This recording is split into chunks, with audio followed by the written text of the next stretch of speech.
මල්වත්තක් කියලා හිතුවේ නෑ. මේ තියෙන්නේ කනත්ත. මේ කනත්ත තියෙන්නේ ජර්මනියේ.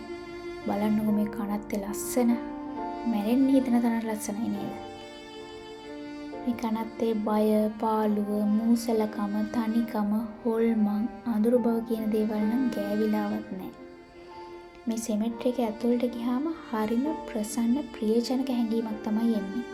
බලන්නකො මේ වටපිටාව සුසාන භූමියක් කියලා හිතන්නවත් පුළුවන්ද? හරියට පාක් එකකට ගියා වගේ ලස්සනයි. මේ කනත්ත එක පැත්තකින් බලනකොට බොටනිකල් ගාඩන් එකක් වගේ. අනිත් පැත්තෙන් බලනකොට මල් වත්තක් වගේ. මාරම ලස්සනයි. මිනිස්සු නිතරම මේ කනත්තට ඇවිදින්න එනවා.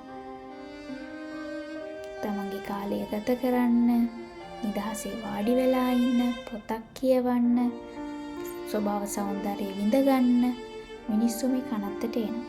ඒක නිසා මේ කනත්තේ මිහිදන් වෙලා ඉන්න අයට නම් කවදාවත් පාළුවක් තනිකමක් දැනෙන්නේ නැහැ. මේ කනත්ත තියෙන්නේ බ්‍රේමන් වල අපේ ගෙවල් වලට කිට්ටුව. ඒ වගේ මේ කනත්ත ගොඩක් විශාලයි. ඇවිදලා ඉවර කරන්න බැරි තරමටම මේ කනත්ත ලොකුයි. මේ ඔයාලට පේන්නේ මිනිස්සෙක් මරුණාම එයාගේ ආගමික වතාවත් කරලා එයාට අවසාන ගෞරවය දක්වන ගොඩනැගිල්ල. මේ වගේ ගොඩනැගිලි 3ක් මේ කනත්තට තියෙනවා. කනත්තට ඇතුල් වෙනකොටම මෙන්න මේ වගේ විශාල ගස් දෙකක් ඔයාලට දකින්න පුළුවන්.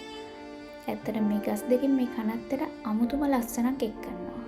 මේ ගස් කොච්චර විශාලයිද කියනවනම් මිනිස්සෙට මේක ඇතුළට යන්න උනත් පුළුවන්. ඔයාලට පේනවනේ මිනිස්සෙක්ගේ උසත් එක ගහ කොච්චර උසයිද කියලා. මේ සාමාන්‍යයෙන් ගොඩක්ම ඉන්නේ ක්‍රිස්තියානි සහ කතෝලික මිනිස්සු. ඒ නිසා මේ කනත්තේ තියෙන සොහොන් ගොඩක් වෙලාවට එයාලගේ ආගමික මුහුණුවරක් ගන්න. උදාහරණයක් විදිහට කුරුස, මරියතුමියගේ පින්තූර, ජේසුස් වහන්සේගේ පින්තූර වගේ ඒවා දකින්න පුළුවන්. ජර්මනියේ සාමාන්‍යයෙන් මිනිස්සෙක් අවුරුදු 80ක් 100ක් විතර ජීවත් වෙනවා. සමහර විට අවුරුදු 100කට වඩා ජීවත් වෙන මිනිස්සුත් ඉන්නවා. එයාලගේ විශේෂම දේ තමයි මේ මිනිස්සු හරිම ඇක්ටිව්ලි මේ අවසාන කාලේ ජීවත් වෙනවා. ඒ කියන්නේ මේගොල්ලෝ අවුරුදු 80ක් 90ක් ගියත් හරිම ක්‍රියාශීලී. තමන්ගේ වැඩ තනියම තමන්ට කරගන්න පුළුවන්. උදාහරණයක් විදිහට තනියම කන්න බොන්න, නාන්න කරන්න, ඇවිදින්න, බයිසිකල් පදින්න, වාහන එලවන්න, කඩේට යන්න වගේ දේවල් තමන්ට තනියම කරගන්න පුළුවන්. ඒක හරිම වටිනවා. මොකද ඒක ඒ කෙනාටත් හරිම පහසුවක්. තමන්ගේ අන්තිම කාලේ වෙනකන් තමන්ට තමන්ගේ වැඩ කටයුතු ටික හරියට කරගන්න පුළුවන් එක. සාමාන්‍යයෙන් මෙහි මිනිස්සෙක් මැරෙනවා කියන එකත් හරිම දුර්ලභ දෙයක්. සාමාන්‍යයෙන් මිනිස්සෙක් මෙහි මලගයක් වගේ දකින්න නැතිම තරම්. එහෙම මලගයක් තිබ්බත් ඒක ගොඩක් වෙලාවට වයසක මිනිස්සෙක් එක. ඒගොල්ලෝ යාළගේ උපරිම ආයුෂ කාලයේ භුක්ති විඳලා තමයි මැරෙන්නේ. සාමාන්‍යයෙන් මැදි වයසේ සහ තරුණ වයස කට්ටිය මෙහි මැරෙනවා දකින්න හම්බ වෙන්නේම නැහැ. හරිම අඩුයි ඒ වගේ මලගයක් දකින්න ලැබෙන එක. මේ සුසාන භූමිය ගොඩක් පරණ එකක්. 1800 ගණන් වර මැරිච්ච අයගේ සොහොනුත් මේ සුසාන භූමියේ තාම තියෙනවා. ඒ වගේම දෙවන ලෝක යුද්ධ කාලෙදී මැරිච්ච අයගේ සොහොනුත් මේ සුසාන භූමියේ තියෙනවා. මේ තියෙන විශේෂම දේ තමයි කවුරු හරි මැරුණාට පස්සේ එයාගේ ආදරණීයන් ඒගොල්ලන්ව අමතක කරන්නේ නැහැ. ඒගොල්ලන්ව නිතරම බලන්න, එයාලත් එක්ක කාලය ගත කරන්න ඒගොල්ලෝ මෙතෙන්ට එනවා. ඒ ඇවිල්ලා එතන ලස්සනට එයාගේ තැන හදනවා.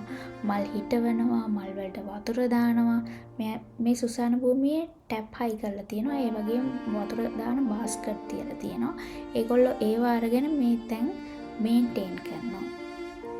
ඒක නිසා කවදාවත් එයාලගේ තැනක් මෙතන වල් වදින්නේ නැහැ. එහෙම වල් වැදිලා තියෙන තැනක් තියෙනවා නම් ඒ කියන්නේ එයාගේ ආදරණීයන් කවුරුත් මේ ලෝකේ ජීවිතුන් අතර නැහැ කියන එක. ජීවිතුන් අතර අනිවාර්යෙන් ඉන්නවා නම් එයාලා ඒ තැන මේන්ටේන් කරලා ලස්සනට තියාගන්නවා. එහෙම හැමෝම මේ දේ කරන නිසා මේ සුසාන භූමියට අමුතුම ලස්සනක් එකතු වෙලා තියෙනවා. ඒකේ සමහර තැන් තියෙනවා පවුලේ අයට වෙන් වෙච්ච තැන්. හරියට නිකන් පවුලේ සුසාන භූමිය වගේ. එයාලගේ පවුලේ කවුරු හරි නැති වුණොත් එයාලා එතන තමයි එයාලව මිහිදන් කරන්නේ. ඊට පස්සේ එයාලා එතෙන්ට තමයි ගෞරව දක්වන්නේ.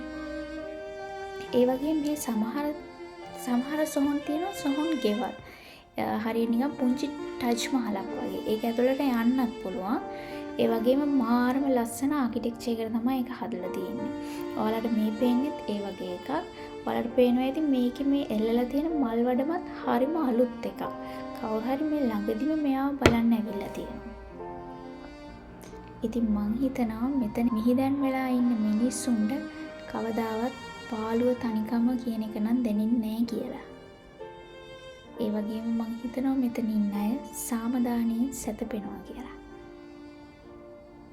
එහෙනම් ඒ හැමෝටම සාමදානයෙන් සැතපේවා කියන ගමන් මම ගිහින් එන්නම්. ආයි වීඩියෝ එකකින් හම්බ වෙමු. එතකන් බයි.